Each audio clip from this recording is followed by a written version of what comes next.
Yo, halo semuanya. Assalamualaikum warahmatullahi wabarakatuh. Puhaba. Balik lagi kita di channel Bayu Motovlog HD. Oke, kita kali ini jumpa lagi ya di Sabtu yang cerah ini ya. Di Sabtu yang cerah ya kan. Setelah kemarin dua hari hujan ya, sekitar Banda Aceh dan sekitarnya. Sekarang diberikan Sabtu yang cerah ya, sehingga kita semua bisa beraktivitas ya kan, seperti biasanya ya. Kalau saya sekarang biasalah ya, lagi Satmori sendiri aja. Satmori sendirian sekaligus menghilangkan penat ya kan. Oke, jadi di segmen kali ini ya, kita biasa lah ya, bercuap-cuap ria lagi ya kan, bergibah-gibah ria lagi. Sembari menikmati pemandangan ya kan, pemandangan jalan atau jalur ya di Aceh ini ya. Mengisi bahan kali ini atau mengisi gibahan kali ini ya, mungkin saya mau sedikit bercuap-cuap ria ya, bercuap-cuap ria tentang, ya nggak usah jauh-jauh lah ya, tentang si X-Max 250 ya, atau kendaraan saya ini ya, dimana mungkin nanti saya juga mau bahas kelebihan serta tentu saja kekurangan ya dari X-Max 250 ya. Oke, kita balik lagi ke topik, dimana kelebihan Yamaha X-Max 250 ya. Yang pertama tentu saja fiturnya ya, dimana untuk kelas 250 cc ya, Matic ya, fiturnya nggak kalah lah dari rivalnya, yaitu Honda Forza ataupun Kymco Dongton 250. Tapi kalau untuk apa namanya, harga, inilah yang bikin X-Max ini unggul telak ya. Jadi kita balik lagi ke fitur ya. Kita balik lagi ke fitur X-Max, dimana X-Max ini dia itu sudah dilengkapi dengan traction control ya. Jadi bisa dilihat di speedometer ya teman-teman, di panel instrumen panel ya, TCS on, dimana yang menandakan berarti traction controlnya on. Nah, kita juga bisa mematikan traction control ini dengan cara menekan tombol menu yang lama ya, sekitar 5 detik lah, dia nanti akan men-off-kan sendiri. Tapi untuk apa di-off-kan ya kan, karena ini kan fitur keselamatan. Ya, dimana traction control ini berfungsi sebagai pencegah ban itu slip pada saat melewati jalan-jalan yang bergenang air atau becek, atau misalkan jalannya licin. Nah, inilah dia akan aktif itu fitur traction controlnya untuk mencegah ban itu slip, sehingga motor itu tidak kehilangan traksinya atau tidak tergelincir lah ya di jalan licin. Nah, itu fitur traction control. Emang fitur seperti ini di Forza pun ada, Honda Forza Honda dengan nama HSTC. Kalau nggak salah kepanjangannya Honda Selectable Traction Control kalau Honda. Jadi dia namakannya beda lah, tapi intinya sama, untuk untuk fungsinya ya. Terus juga fitur yang lainnya yang ada di X-Max ini yaitu keyless ya, bisa dilihat teman-teman ya, kuncinya model knob seperti ini ya, keyless seperti ini. Nah itu sangat membantu sekali ya. Jadi di kunci itu, jadi kalau kita mau isi bensin ya kan, atau mau buka bagasi, atau mau kunci setang ya, kunci setang itu semua dari sini, dengan syarat kuncinya kita kantongi dengan jarak minimal 1 meter dari motor. Nah ini barulah dia akan berfungsi untuk smart key sistemnya ini ya. Terus fitur selanjutnya juga mungkin bisa dilihat ya sama teman-teman, semuanya di ini. Nah speedometernya nih di instrumen clusternya bisa dilihat, cukup informatif ya untuk ininya, instrumen clusternya, dimana di sini ada speedometer, di sini ada tachometer, di sini ada jam ya, di sini ada penunjuk full BBM ya, bahan bakar, di sini ada suhu mesin. Terus juga untuk menunya, nah ini lebih lengkap lagi. Tadi di sini ada traction control. Mungkin saya berhenti dulu ya untuk menjelaskannya sedikit. Ada traction control ya di sini. Di sini ada konsumsi bahan bakar rata-rata. Ini ada konsumsi bahan bakar per liter ya kan. Ini ada konsumsi real bahan bakar. Ini juga ada konsumsi bahan bakar per liter real. Terus ada rata-rata bahan bakar sekitar segini average. Nah, air temperatur atau udara di luar sekitar 34 derajat Celcius. Nah, ini ada indikator aki. Jadi cukup lengkap ya untuk menunya ini. Terus juga di bawah ada juga ini odometer ya, terus ada juga trip A.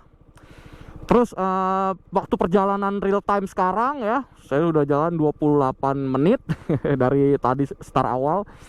Terus juga ada perjalanan ganti oli ya, jadi ganti olinya masih sekitar segini lagi, masih lama nih ya. Terus fan beltnya ya, penggantian fan belt. Terus juga odometer. Jadi cukup lengkap lah untuk instrumen clusternya ya, Yamaha X-Max ini ya. Itu fitur-fiturnya ya. Terus juga akomodasinya. Kita ke akomodasi. Seperti yang tadi saya bilang di awal ya. Seperti yang saya bilang di awal, X-Max nih punya 2 akomodasi di depan sini ya. Dimana yang satu ini dia harus menggunakan kunci. Nah yang sebelah kanan ini dia tidak perlu menggunakan kunci, yang sebelah kanan cukup kita tekan, nah dia akan terbuka. Nah seperti itu. Dan cukup dalam lah kalau buat naro-naro sarung tangan atau naro minuman, bisa di situ.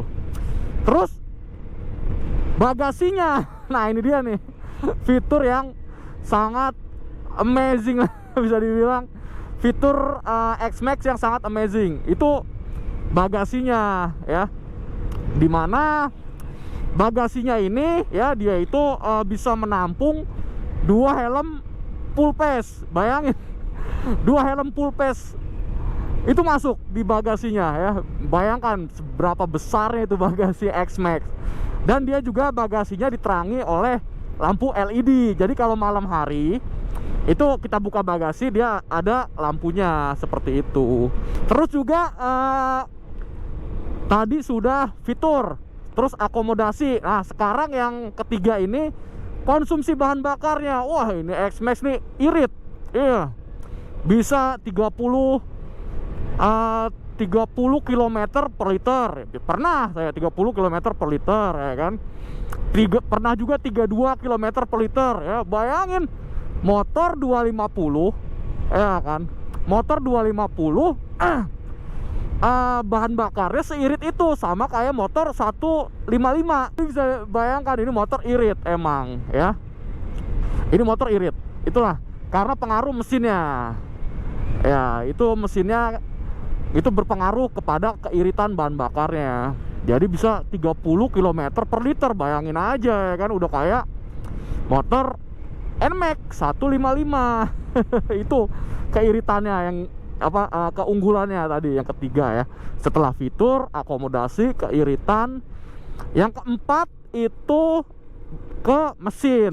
Nah, mesinnya ini ya. Jadi mesin berkaitan dengan keiritan tadi ya.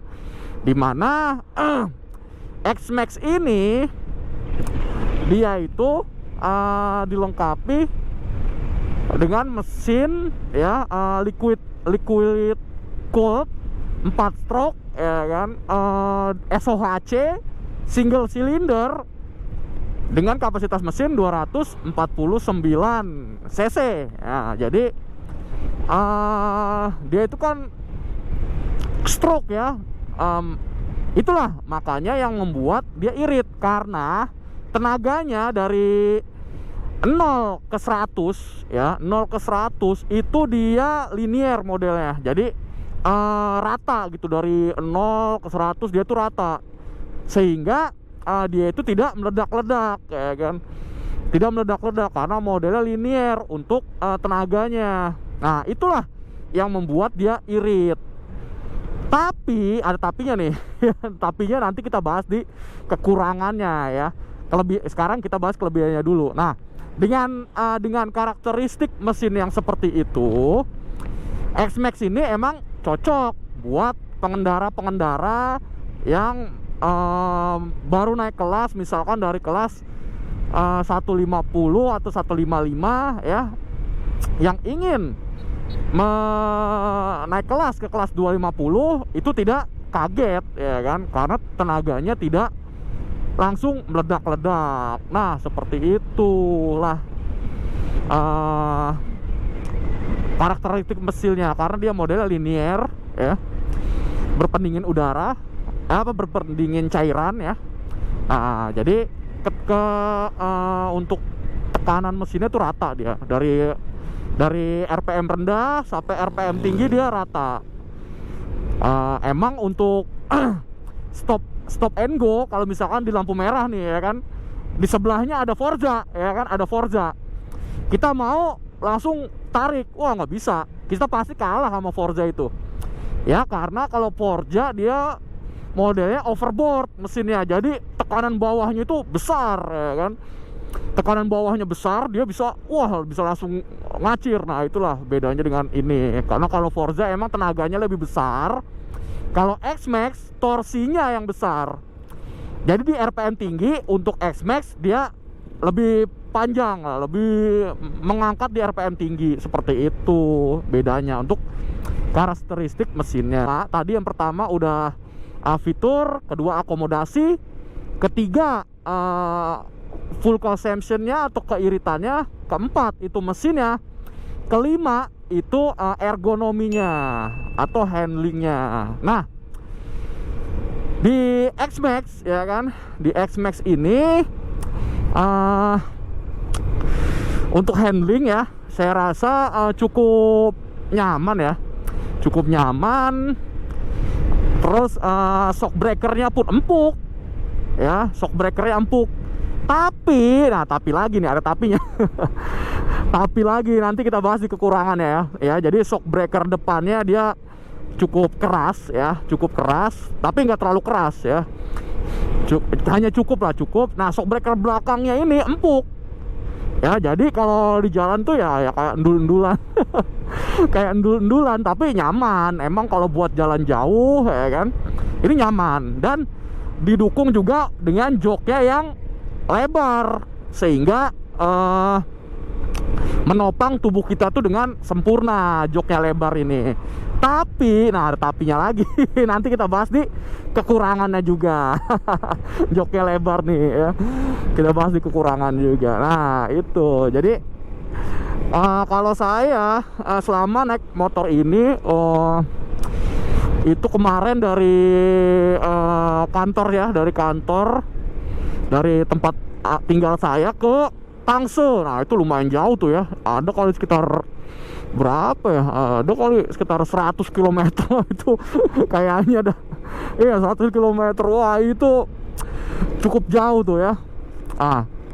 Itu enak rasanya, iya ya, nggak pegel ya, enak loh pokoknya ya. Cuma hanya pegel di bagian leher karena menyangga helm.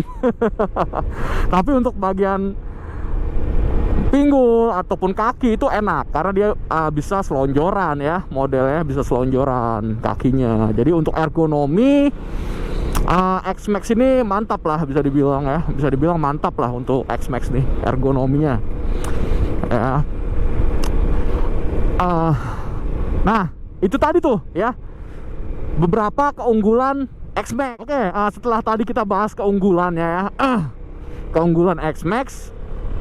Nah sekarang kita bahas kekurangannya. Kekurangan X-Max ya. Yang pertama nih, yang pertama ya, yang vital banget kalau buat saya itu ini motor seperti yang tadi saya bilang ya, mesinnya ya, mesinnya dia itu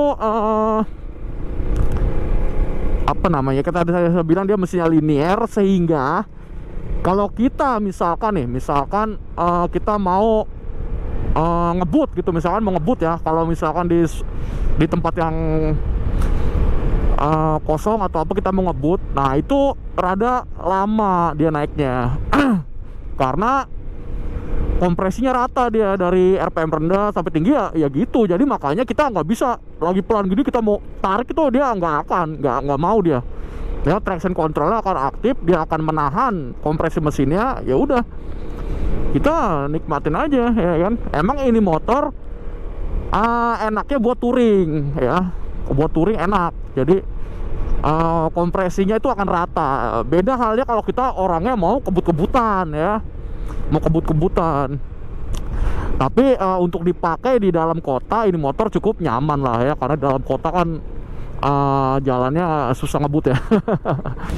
Oke, untuk kelemahan yang kedua ya, ini motor juga tadi joknya yang tadi saya bilang ya, joknya. Nah itu ya, ini joknya lebar, emang nyaman ya kan.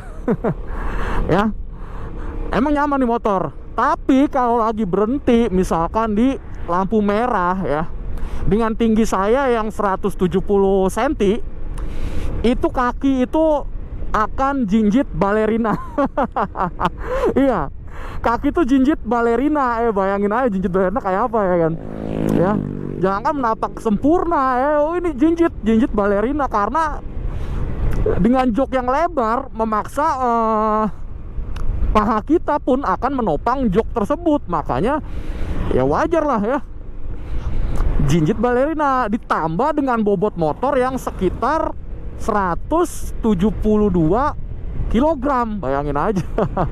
Jadi kalau di lampu merah ya, kalau di lampu merah kita berhenti, kita nahan ini motor lama, wah itu cukup, aduh nyiksa lah ya.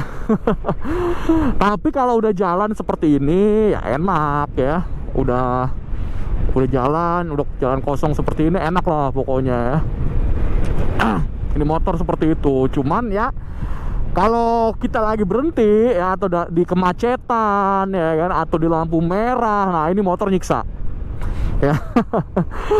Karena dengan tinggi saya atau tinggi rata-rata orang Indonesia kan 170 kan, atau 165 lah ya. Ya dengan saya 170 aja ini masih jinjit balet, bayangin aja. Apalagi yang 165 ya. Aduh, jadi seperti itu. Itu kelemahannya juga dari Yamaha X-Max ini ya, kelemahannya. Terus setelah tadi udah kelemahan yang pertama itu dia di mesin ya. Ya saya bilang karena tenaganya dia kurang nendang ya. Terus yang kedua kenyamanannya tadi ya, kalau joknya ini terlalu tinggi ya, jadi makanya joknya empuk tapi tinggi dan lebar. Nah itu yang bikin wah kaki itu seperti ya, kayak kakinya balerina lah, jinjit. Nah yang ketiga yang ketiga nih, yang vital juga nih dari motor ini, itu di kaki-kakinya. Ya, mulai dari kaki-kaki itu yang pertama di bannya, ya. Di bannya ini motor ya. Jadi sebenarnya ban bawaannya ini motor tuh udah bagus ya, mereknya Dunlop ya kan. Dunlop ya udah bagus. Dunlop namanya kalau nggak salah tipenya Dunlop Smart Scoot ya, kalau nggak salah. Dunlop Smart Scoot. Nah, itu licinnya bukan main itu ban. saya nggak bohong nih ya. Makanya nggak heran kalau banyak pengguna X-Max ya itu langsung biasanya ganti ke ban Pirelli ya, Pirelli ataupun kayak saya ini ya, ban Badlex atau Bridgestone ya. Nah biasanya kalau rata-rata, tapi rata-rata sih orang di Pirelli Diablo Rosso biasanya ya. Itu yang lebih ekonomisnya lah dari Badlex ya. Kalau Badlex lumayan harganya. Ya jadi itu biasanya orang kalau buat ini ya, buat handling atau apa, itu biasanya dia akan ganti. Tapi kalau emang dia motornya buat di rumah aja atau jarang dipakai, atau cuma buat di perkotaan santai-santai ya, mungkin bahan bawaannya cukup ya dengan Dunlop itu ya, dengan ban Dunlop itu. Tapi kalau buat nikung atau buat apa, wah, saya rekomendasiin buat kawan-kawan ya. Kalau emang kawan-kawan tuh orangnya sering kebut, terus juga sering belok-belok, mending ganti lah ban bawaan itu. Karena emang lumayan licin lah ya, walaupun ya itu ada fitur traction control ya, tetap aja kan namanya kita mau nyaman ya kan, ya ganti aja bannya lah ya. Ban Pirelli lah, Pirelli Diablo Rosso udah recommended itu, udah bagus lah ya untuk ban, karena memang bannya ini aduh, ban bawaannya padahal masih tebal, masih ada bulu-bulu ya, tetap aja licin. Iya, aduh. Nah itu untuk bannya. Nah yang kedua di kaki-kakinya juga nih, masih sektor kaki-kaki, untuk mengkompensasi tadi keempukan shock breakernya ya. Nah yang di depan ya, teleskopiknya kan panjang nih ya, makanya ban depan tuh ringnya lebih besar daripada ring belakang ya. Untuk ban depan ini ringnya, nah itu di depan dia empuk, dia keras shock breakernya, enak lah kalau buat handling belok-belok. Tapi yang di belakangnya empuk. Emang nyaman buat santai, enak gitu, nggak kayak duduk di ini kan, nggak kayak duduk di trotoar. Jadi empuk, enak lah buat boncengan pun enak. Buat boncengan pun enak ya untuk shock breaker belakangnya nih. Tapi dengan keempukannya ya, dengan keempukan shock breaker itu, dia akan mengkompensasi di handlingnya pada saat dia bermanuver di tikungan. Ya, bermanuver di tikungan. Wah, itu sangat ini sekali lah ya. Sangat endul-endulan. Apa sih namanya bahasa sini ya, enjut-enjutan lah ya, shock breaker itu endul-endulan gitu ya, toeng gitu. Padahal kita jalan pelan ya kan, jalan pelan itu endul-endulan ya, itu ya bikin kita tuh apa ya, nggak pede kalau pas lagi cornering ya kan, di tikungan. Itu nggak pede itu. Jadi kalau bisa sih ya teman-teman, kalau ada budget lebih ya, saya rekomendasiin sih ganti shocknya ya. Ganti yang Ohlin. Harganya 10 juta lebih malah kalau yang bener-bener buat X-Max. Aduh. Nah, oke. Itu tadi ya. Aduh, lumayan banyak juga ya kelebihan dari kekurangannya ya X-Max. Ya, kesimpulannya sih ya, untuk X-Max ini ya, untuk X-Max ini kesimpulannya ya tadi saya bilang recommended lah ya, kalau buat kita ini yang baru naik kelas 250 cc Matic ya, recommended lah, karena memang value for money ya, dengan harga paling murah di antara rival-rivalnya ya. Terus juga nama besar Yamaha ya, yang terkenal, dealernya udah di mana-mana, di Banda Aceh aja udah banyak dealer Yamaha ya kan. Terus spare partnya pun tidak susah ya. Jadi recommended lah untuk kelas 250 cc ya. Oke, nah itu tadi ya beberapa kelebihan ya dan kekurangannya ya. Ya saya harap sih teman-teman bisa jadikan acuan ya kalau mau meminang si Gambot ini ya. Saya bilang Gambot karena emang gede ya. Iya. Ya, si Gambot ini nih ya. Tapi selama saya meminang ini motor sih recommended lah. Tidak rewel nih motornya. Mesinnya pun bandel ya, enak lah pokoknya. Yamaha gitu loh ya kan. Oke, jadi itu tadi ya curhatan saya, curcol ya, curhat colongan terkait kelebihan dan kekurangan Yamaha X-Max 250 ya. Ya dimana ya semoga bisa dijadikan referensi buat kawan-kawan semua ya kalau mau meminang si Yamaha X-Max 250 ini. Oke lah ya, jadi akhir kata wabillahi taufiq walhidayah. Wassalamualaikum warahmatullahi wabarakatuh. Bye semua.